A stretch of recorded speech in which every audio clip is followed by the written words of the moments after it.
90 years ago, the young men of Britain volunteered en masse to fight for their country in the First World War. The motivation to join up was so strong that thousands of boys, some as young as 14 and 15, willingly lied about their age to enlist. Because so many boys concealed their real age, the staggeringly high number of boy soldiers who served has never been fully acknowledged.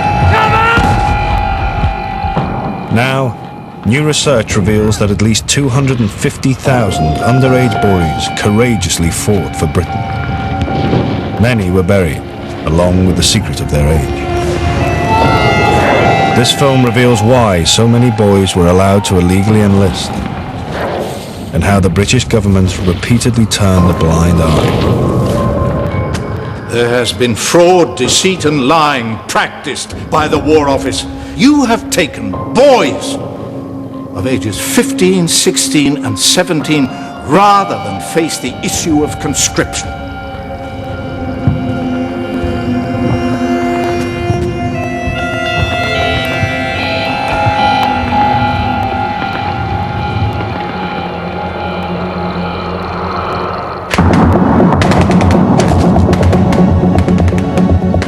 When the First World War began in August 1914, it soon became clear that this would be a war more shocking and destructive than any in history. Within months, the new industrial firepower of mass-produced rifles, machine guns and heavy artillery had claimed more than 1 million casualties altogether, and Britain's small regular army suffered heavy losses. Britain's Secretary of State for War, Lord Kitchener, urgently needed to raise 100,000 volunteers to bolster the nation's undermanned army. Kitchener's propaganda campaign was a huge success. 750,000 volunteered in just 2 months, including an untold number of boys under the legal enlistment age of 18. Thousands of young boys went to the recruitment stations out of patriotic reasons, but also because they were responding to a national emergency. In fact, on one day, there were as many recruits in a 24-hour period than there was usually annually across the whole of the British Army. Amongst the first to answer the call was Tommy Gay, a 16-year-old messenger boy from London. He would prove to be a remarkable survivor.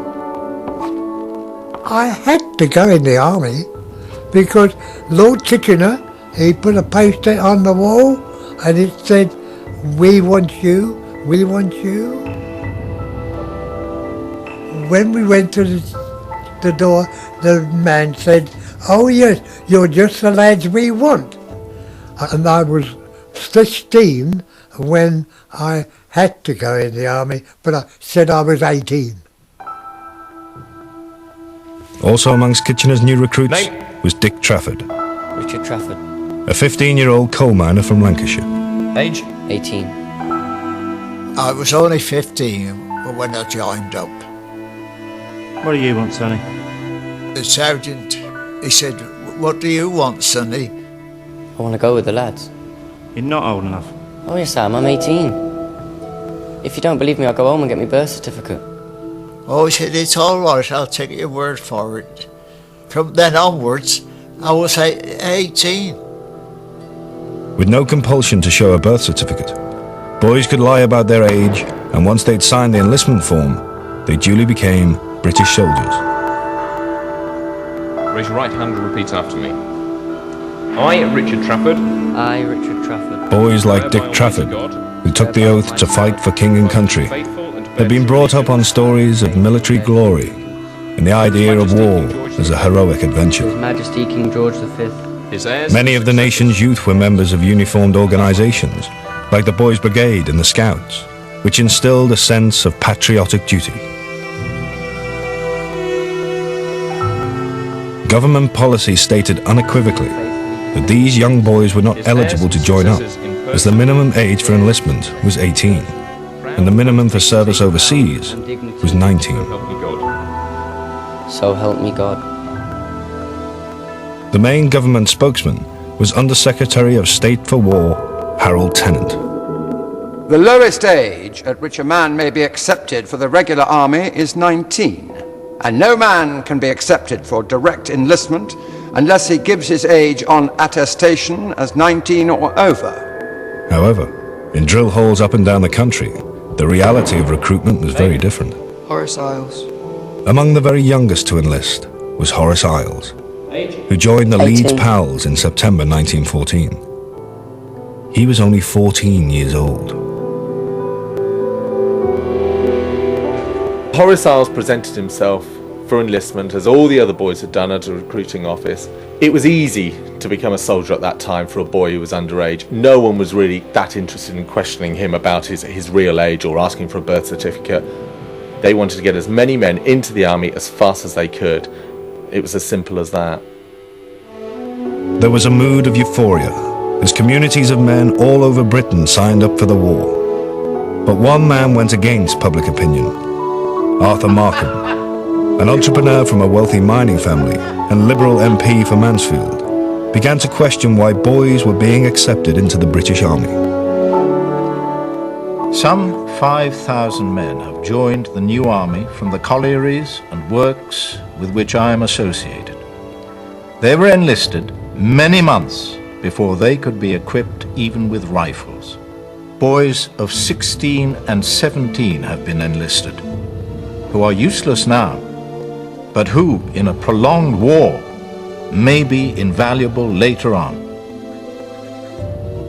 For Arthur Markham, the issue of boy soldiers was a financial issue. It was a waste of British resources, government resources, sending these boys out to France. It was also a compassionate issue. You could not expect boys of 14 and 15 to undertake the onerous jobs of frontline service. In the months to come, Markham would become the public voice of parents desperate to get their underage sons out of the army. However, at the outset of war, many parents were unaware their boys had even enlisted.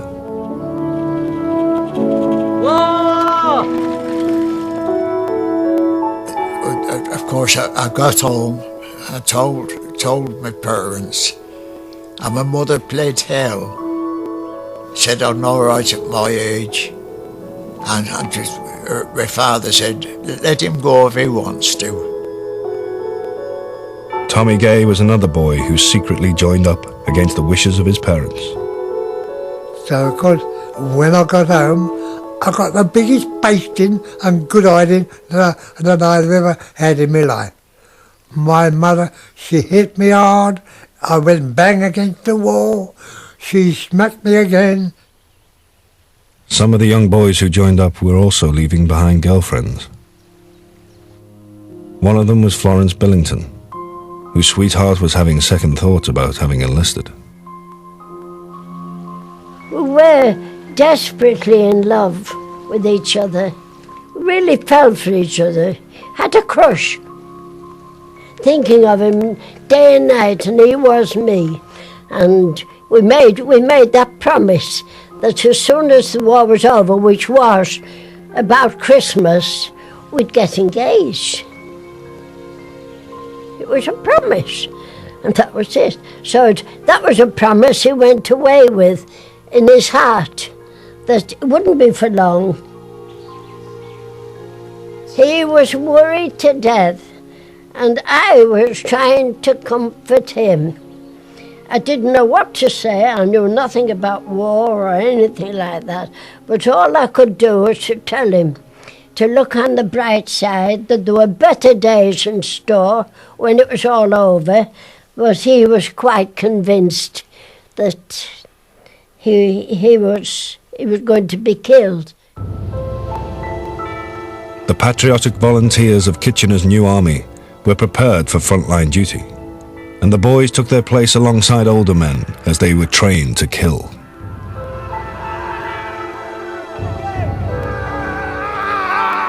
We saw these boys, and they were all sticking bayonets into sacks of straw on the trees. And they were running towards them and told just whereabouts in the sack that bayonet had to go. So then we knew what that was, because it would only be a day or two later that they had to go and do that to the Germans. With the war escalating, 16-year-old Tommy Gay, 15-year-old Dick Trafford, and 14-year-old Horace Isles were ready to take their place in the British Army. The popular conception was that the war would be over by Christmas. That was the public sentiment. However, senior commanders knew, Kitchener included, that it was going to last a lot longer. For the boys themselves, they believed, hey, it'll be 6 months abroad, see a foreign country, and when they came back, everyone loves a hero. There was a groundswell of patriotic pride as the volunteers left Britain ready to fight the Germans. Amongst them were thousands of boy soldiers, dreaming of glory, unaware of the horror that lay ahead.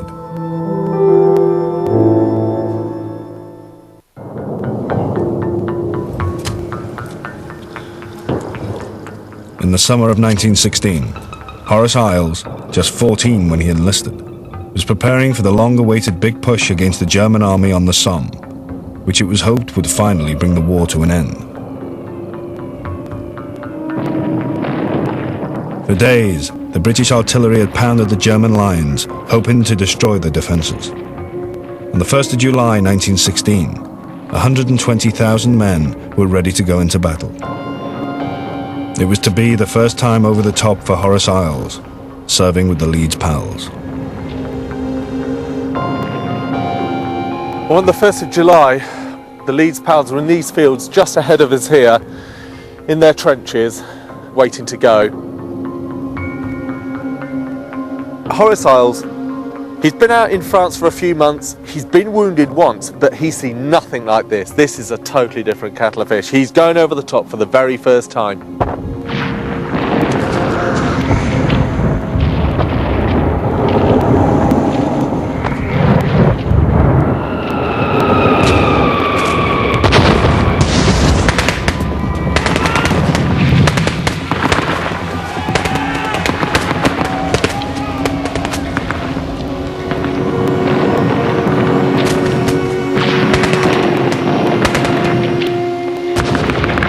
As Horace advanced across these fields here, he would have seen hell on earth, basically. Bullets sparking off the barbed wire behind them, shells falling. It was an absolute cacophony of noise. All you would see was guys going down, left, right and centre, absolutely all around you. You can only imagine the horror and the terror that would have gripped Horace Isles. What he would have seen was carnage, there's no doubt about that.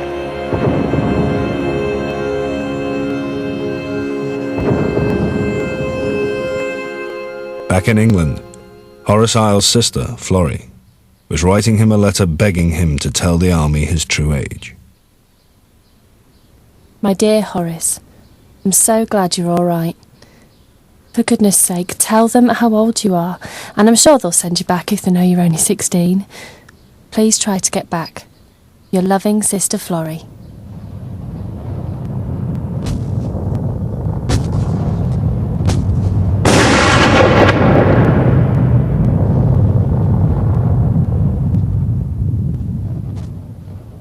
The ultimate tragedy of this story is, of course, that as Horace Isles lay here, dead, in the mud, his sister was penning a letter to him saying, Horace, you're 16 years old, you've done your duty, you don't have to stay out there, they're bringing boys of that age home, for God's sake, tell them.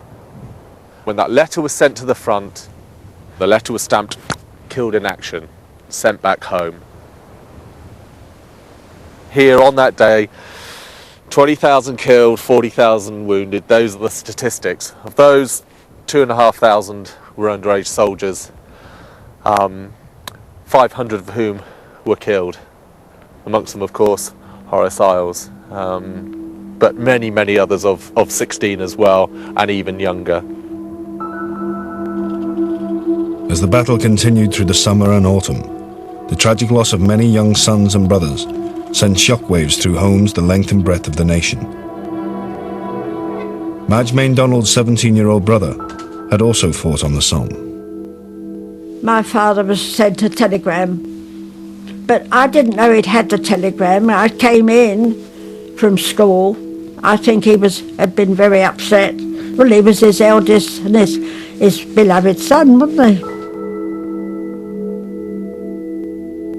He was only a boy, wasn't he? He was only a boy. And he was full of life, and he was full of laughter, and he did love chasing the girls.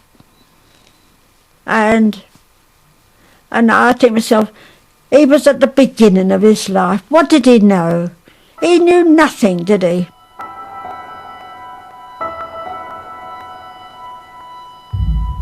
The losses on the Somme were catastrophic.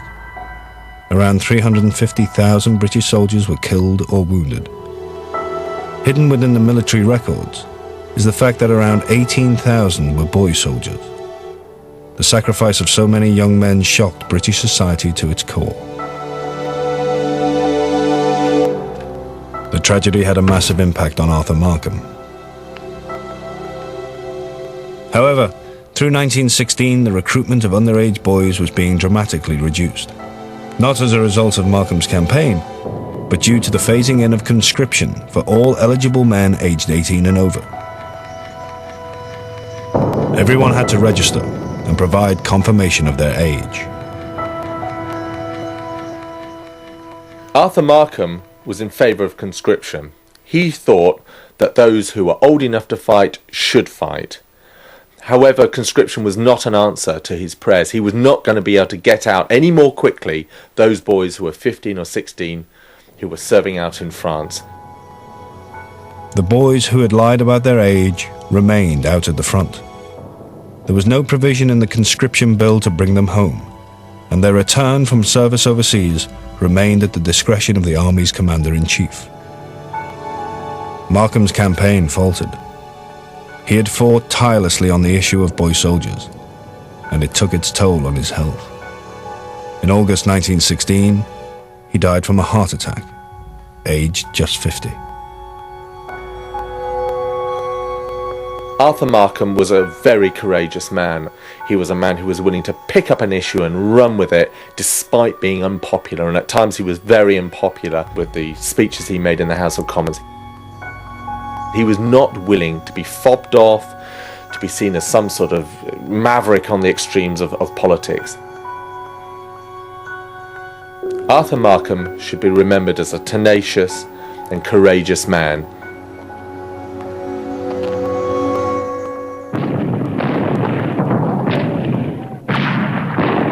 One of the first boy soldiers to have enlisted was Tommy Gay from London's East End. He continued to serve on the front line. There was half a dozen of us lads hiding in a shell hole. The German come up to me and he almost stabbed me, you know. He was a good mind to do me in. He got his bayonet on the end of his rifle and nearly stuck it into me, but it touched my chest, sort of thing, but he never stabbed me. And of course I went cold, naturally. The German took us out of the shell hole and put us in a compound behind the German mine. But that was a bad feeling, a very bad feeling, yeah. Tommy Gay was held as a prisoner of war in Germany for 2.5 years. He returned safely home to his mother 3 months after the end of the war in January 1919. Dick Trafford, who was 15 when he signed up, also returned home in 1919. The first person I saw was my dad going to work. Of course he down tools, and I went home. Mother was there. She couldn't believe it, her own eyes when she saw me. I think she thought she'd lost me for good.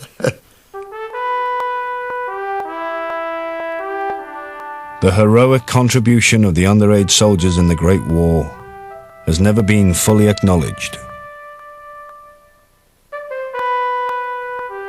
I think that history will remember those boy soldiers as a particular generation. They were a generation that was patriotic, king and country came first. Undoubtedly, they were also horrendously naive. They had no idea what they were going to let themselves in for. And perhaps no war since, and certainly no war in the past, have they joined up in such great numbers. This was a very, very specific war which allowed so many tens of thousands of boys to enlist and go to France and die. Of the 250,000 underage soldiers who enlisted in the British Army, an estimated 120,000 were killed or wounded. Many more were buried along with the secret of their real age and identity. Tragically, the true number of patriotic boys who gave their lives for Britain during the First World War will never be known.